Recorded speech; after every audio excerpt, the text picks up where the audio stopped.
Ladbrokes backing the SPFL on Sky Sports.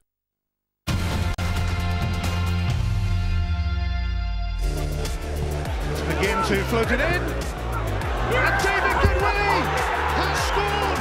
But McGinn sees support arriving now. If indeed he needs it, he does not. But McGinn closing in on goal again. It's Goodwillie. It's another one for him. It's another one for Aberdeen. Sam Nicholson's corner. Rossi scores. The league leaders power on. Let's hear from their goal scorers. Both are now with Luke Shenley. Gentlemen, well done. Now, how big a 3 points is that?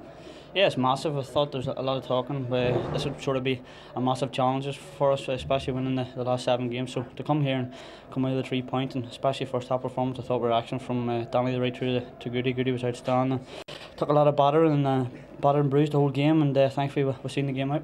Getting those 2 goals, David, first half. How pleasing was that coming back in today? I missed a couple of games and I'm just buzzing to get on the score sheet and do my bit for the team. And it was a great team performance to see it out and get 3 points. Are you feeling any pressure just now? Because the focus is on Aberdeen just now being the league leaders. No, I don't think I think we relish on it. A lot of the boys are confident lads, and we're just enjoying it each game as it comes, and we're just going to keep working hard and take each game and do our best. Now, looking at you this season, how good is it club and country? Michael O'Neill was here today. No, it's been a great season so far personally for international and club form. So now things are good at the moment. So I want to keep the momentum going and keep enjoying things how they are. We've got obviously 2 important international games next month. But when it comes to my bread and butter, Aberdeen, I'll always work hard and concentrate on that as well. Well, on his 50th Aberdeen appearance, David is the man of the match. Can you hand over the Ladbrokes champagne, please? Cheers. Thank you. Cheers. Do they look as though they now are comfortable talking about being at top of the table and even comfortable talking about winning the title? Well, I think they'll continue to play it down. But they're not ruling it out though. No, they're not. Even a month ago it was no. Well, I think Derek McInnes will be ramming at home not to be making any silly remarks in the media to say that they're going to be doing this and doing that. But inside, I think they're quietly confident. There's a real belief about them.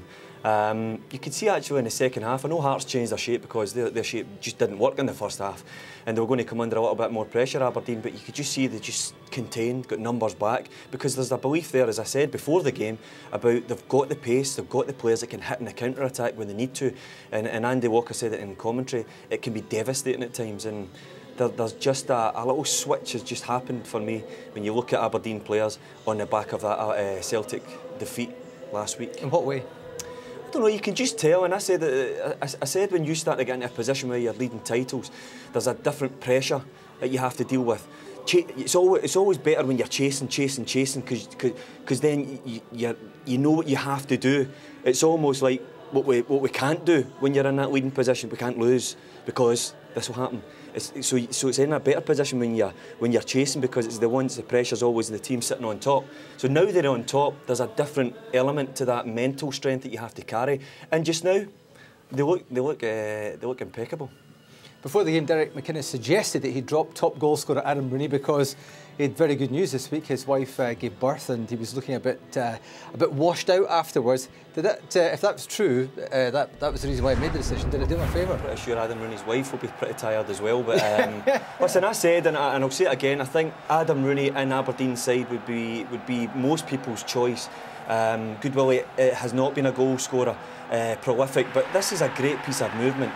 Again, I'll say about Neil Alexander, I think he could have been maybe a little bit stronger hand there, and I think you can look at his reaction, I think he knows it, but it's a movement of Goodwillie just to get half a yard, just to get in front of Pallardo and get the head away.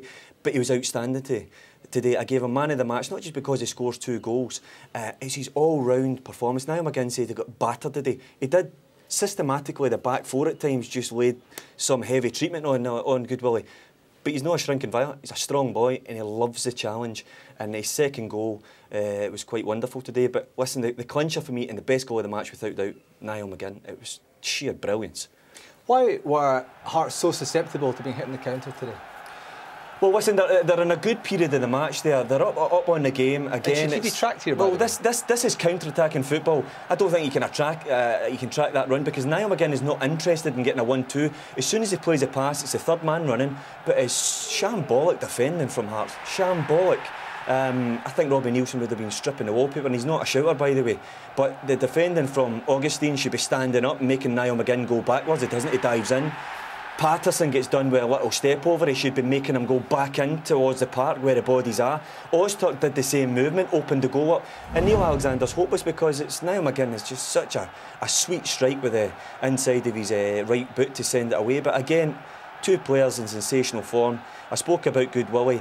Look at the desire to get to the other side of the pitch now. He's run from box to box. And Niall McGinn, in the form he's in, might have taken it on himself, but it's about taking the right decision at the right times, and Aberdeen have done it so often this season. Rolls a pass into Good Willie, composure to take the touch, Alexander then slips, opens the goal up, bang, 3-0. Virtually game over. Does Good Willie perhaps suit this type of game more than Rooney? Well, Derek said about him bringing Good Willie into the side was always in his mind anyway, regardless of Adam's fatigue with the birth of his baby. But I said that Good Willie's quicker than Rooney, I would argue. I think he's sharper, and he'll probably go in behind more and test those sort of defenders. So, listen, it was a spot-on shout from the manager. He seems to be getting a lot right at the minute.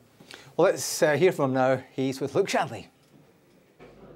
Derek, how big a win was that?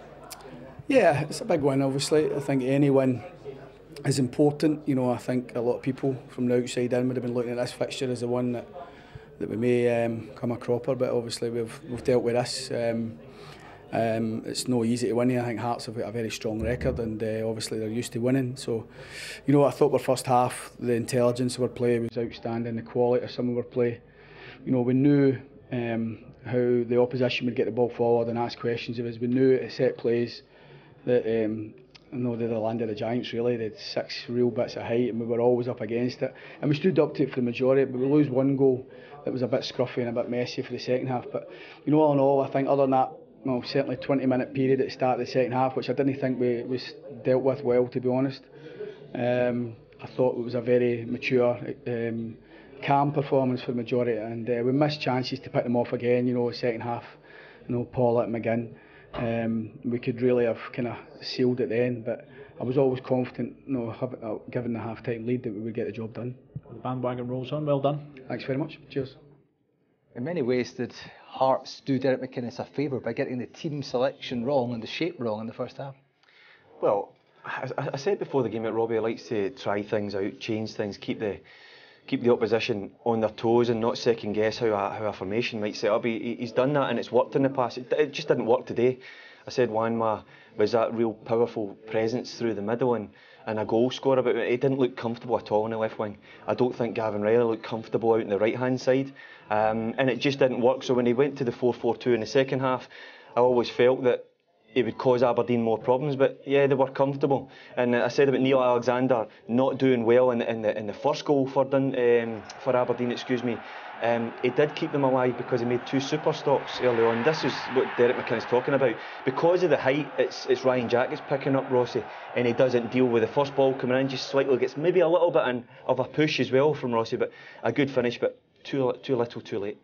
Neil, good to see you this afternoon. Thanks very much indeed for joining us, and plenty more live football to come right now over on Sky Sports 1.